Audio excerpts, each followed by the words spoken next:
سوال کر کے چابی علم کی کہا گیا اسے، سوال کر کے چابی علم کی کہا گیا اسے، کہا گیا سوال کر، سوال آدھا علم ہے، کہا گیا سوال کر، سوال آدھا علم ہے۔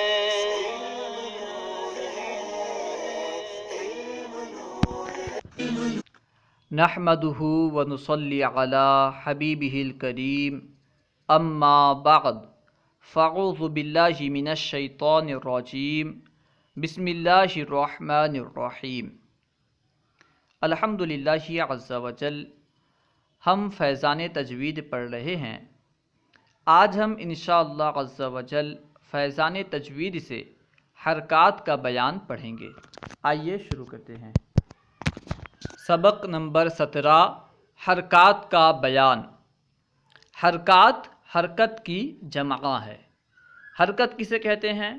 حرکت کا لغوی معنی کیا ہے؟ اصطلاحی معنی کیا ہے؟ دیکھیے، لغوی معنی، حرکت کے لغوی معنی ہلنے کے ہیں، یعنی حرکت کا لغوی معنی ہلنا ہے، ٹھیک ہے؟ لغت میں حرکت ہلنے کو کہتے ہیں۔ اصطلاحی معنی، اصطلاح تجوید میں زبر، زیر، پیش کو حرکات کہتے ہیں۔ اصطلاح تجوید میں زبر، زیر اور پیش کو حرکات کہتے ہیں۔ ان میں سے ہر ایک کو حرکت کہتے ہیں۔ حرکات حرکت کی جمع ہے۔ نمبر 1، زبر کو فتحہ اور جس حرف پر زبر ہو اسے مفتوح کہتے ہیں۔ زبر کو کیا کہتے ہیں؟ فتحہ، اور جس حرف پر فتحہ ہو اسے مفتوح کہتے ہیں۔ جیسے لفظ اللہ ہے، ٹھیک ہے؟ لفظ اللہ کے شروع میں جو حمزہ ہے اس کے اوپر زبر ہے، تو اس زبر کو فتحہ کہتے ہیں، اور کیونکہ فتحہ حمزہ پر ہے اس لیے اس حمزہ کو مفتوح کہیں گے، ٹھیک ہے؟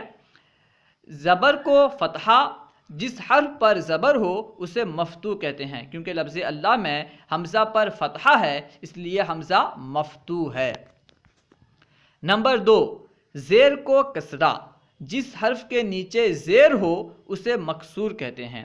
زیر کو کسرہ کہتے ہیں، اور جس حرف کے نیچے زیر ہو، اس سے معلوم ہوا کہ زیر جو ہے حرف کے نیچے ہوتا ہے، تو جس حرف کے نیچے زیر ہو اسے مکسور کہتے ہیں۔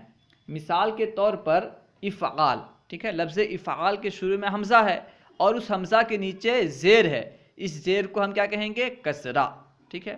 اور کیونکہ افعال کے شروع میں جو حمزہ ہے اس پر کسرہ ہے، اسی وجہ سے اس حمزہ کو مکسور کہیں گے، ٹھیک ہے؟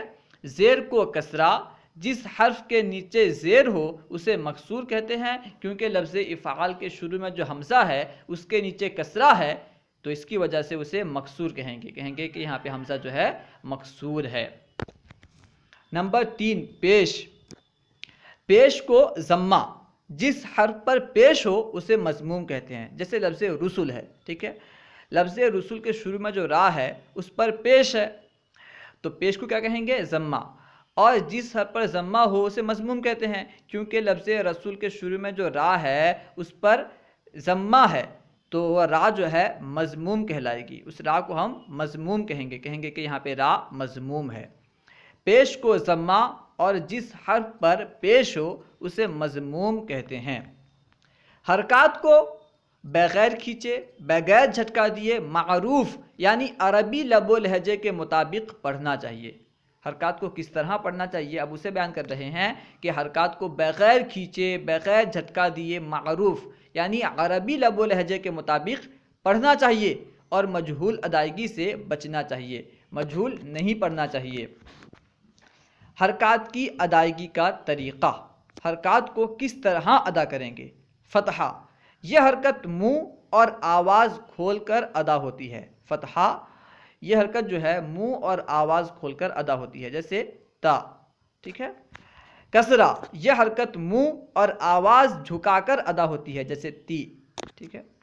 ضمہ، یہ حرکت ہونٹوں کو گول کر کے ناتمام ملانے سے ادا ہوتی ہے۔ ہونٹوں کو گول کریں لیکن مکمل نہ ملائیں، ناتمام ملانے سے ضمہ ادا ہوتی ہے، جیسے تو، ٹھیک ہے؟ فتحہ جو ہے یہ منہ اور آواز کو کھول کر ادا ہوتی ہے، اور کسرہ کی حرکت جو ہے یہ منہ اور آواز کو جھکا کر ادا ہوتی ہے۔ ضمہ کی حرکت ہونٹوں کو گول کر کے ناتمام ملانے سے ادا ہوتی ہے۔ سوالات سبق نمبر 17۔ نمبر 1، حرکت کے لغوی اور اصطلاحی معنی بیان کیجیے۔ حرکت کے لغوی معنی ہلنے کے ہیں، اور اصطلاح میں زبر زیر پیش کو حرکات کہتے ہیں۔ حرکات کے نام بیان کیجیے۔ زبر کو فتحہ، زیر کو کسرہ اور پیش کو ضمہ کہتے ہیں۔ حرکات کی ادائیگی کا طریقہ بیان کریں۔ زبر کی حرکت جو ہے اسے ادا کرنے کے لیے منہ اور آواز کو کھولتے ہیں، یعنی زبر کی حرکت منہ اور آواز کھول کر ادا ہوتی ہے، اور کسرہ کی جو حرکت ہے یہ منہ اور آواز کو جھکا کر ادا ہوتی ہے، اور ضمہ کی جو حرکت ہے یہ ہونٹوں کو گول کر کے ناتمام ملانے سے ادا ہوتی ہے۔ اللہ و رسولہ اعلم۔ اگر کوئی بات آپ کو سمجھ میں نہ آئی ہو یا درسیات کے متعلق کوئی سوال کرنا چاہتے ہوں تو کمنٹ باکس میں سوال کریں، انشاءاللہ عز و جل ممکنہ صورت میں جواب دیا جائے گا۔